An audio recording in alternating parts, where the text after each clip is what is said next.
இங்க ஒரு கழுகு பச்சோந்தி உள்ள இருக்கிறது தெரிஞ்சு ஒரு கண்ணாடி பாட்டில விடாம அட்டாக் பண்ணுது. அந்த பச்சோந்தி உன்னால என்னடா பண்ண முடியும்னு ரொம்ப கூலா கால் மேல கால் போட்டுட்டு அந்த கழுகை வெறுப்பேத்துது. உடனே கழுகு கோபத்துல அந்த பாட்டில வானத்துக்கே தூக்கிட்டு போயிருது. மேல போக போக பச்சோந்திக்கு பயம் ரொம்ப அதிகமாகுது. கடைசியில கழுகு அந்த பாட்டில அப்படியே கீழே விட்டுருது. அந்த பாட்டில் நேரா கீழே வந்து ஒரு தவளை மேல வந்து விழுது. தவளை உடனே கோபத்துல பச்சோந்தியை அட்டாக் பண்ண வருது. அட இது நல்லா கொழுன்னு இருக்குதுன்னு கழுகோட கவனம் இப்போ தவளை பக்கம் திரும்புது. உடனே தவளை பயத்துல எனக்கும் பாட்டிலுக்குள்ள இடம் கொடுன்னு அந்த பச்சோந்தி கிட்ட கெஞ்சிக்கிட்டே அங்க இருந்து பயத்துல ஓட ஆரம்பிக்கிறாங்க. அதுக்கு பச்சோந்தி நக்கலா பதில் சொல்லிட்டே வருது. அப்போ திடீர்னு அந்த பச்சோந்தியோட பாட்டில் ஒரு கல் தடுக்கி ரெண்டா உடைஞ்சிருது. அதை பார்த்த தவளை அதை பார்த்து நக்கலா சிரிக்க ஆரம்பிக்குது. அடுத்த செகண்டே அந்த கழுகு அந்த தவளையை அப்படியே தூக்கிட்டு போயிருது. அந்த பச்சோந்தியும் தப்பிச்சிருது. ஆக்சுவலா இந்த பச்சோந்தி கொஞ்ச நாளைக்கு முன்னாடி வரைக்கும் நல்ல வசதியான ஒரு மீன் தொட்டியில வாழ்ந்துட்டு இருந்திருக்கும். அப்போ ஒரு ஆக்சிடென்ட்ல கார் கண்ணாடி மேல அப்படியே வலிக்கிட்டு இந்த பாலைவனத்துல வந்து மாட்டிக்குது. இங்க வெயில் அதோட தோலை சுட்டு எரிக்குது. குடிக்கிறதுக்கு இருந்த கடைசி சொட்டு தண்ணீரும் கூட வெயில ஆவி ஆகி போயிருது.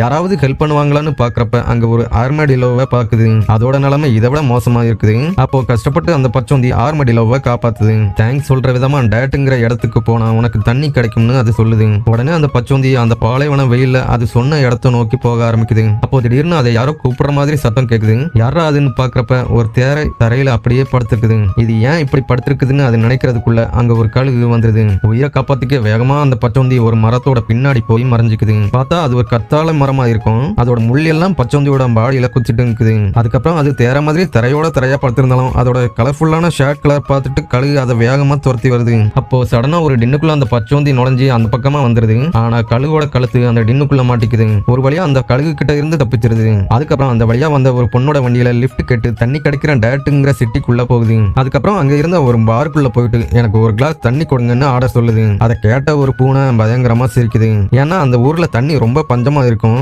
ஒயின் தான் இருக்குதுன்னு பார் ஓனர் சொல்றாரு. சரி அதுலயே ஒரு பாட்டில் கொடுன்னு அதை வாங்கி குடிக்க போகும்போது அதுல இருந்து ஒரு டிராப் கீழே விழுது. அதுக்கு இப்போ கொஞ்சம் போதை ஏறினதும் அங்க இருந்தவங்க எல்லாரையும் பயங்கரமா மிரட்டி சீன் போட ஆரம்பிக்குது. அதை பார்த்து அந்த லோக்கல் ஏரியா தாதா அந்த பச்சோந்தி கிட்ட வந்து சிகரெட்டோட புகையை அது மேல ஊதுது. இப்போ பச்சோந்தி அதுகிட்ட இருந்த சிகரெட்டை புடுங்கி வாயில போட்டுட்டு ஒரு சிப் ஒயின் அடிச்சுட்டு அந்த லோக்கல் தாதா மூஞ்சிலேயே ஊதி விட்டுருது. இதனால ரெண்டு பேரும் சண்டைக்கு தயாரான டைம்ல திடீர்னு அந்த தாதா வேகமா அங்க இருந்து ஓட ஆரம்பிக்குது. அதை பார்த்து எனக்கு பயந்துதான் ஓடுதுன்னு அது பெருமையா நினைக்கிறதுக்குள்ள திடீர்னு அதுக்கு பின்னாடி அந்த கழுகு திரும்பவும் வந்து நிக்குது. அதை பார்த்து ஷாக்கான அந்த பச்சோந்தி வேகமா ஓடி அங்க இருந்த ஒரு வெண்டிங் மிஷினுக்குள்ள ஒளிஞ்சிருது. ஆனா அந்த புத்திசாலி கழுகு என்ன பண்ணுதுன்னா உள்ள ஒரு காயினை போட்டு நம்பரை அழுத்தி அந்த பாக்ஸை கீழே விழ வைக்குது.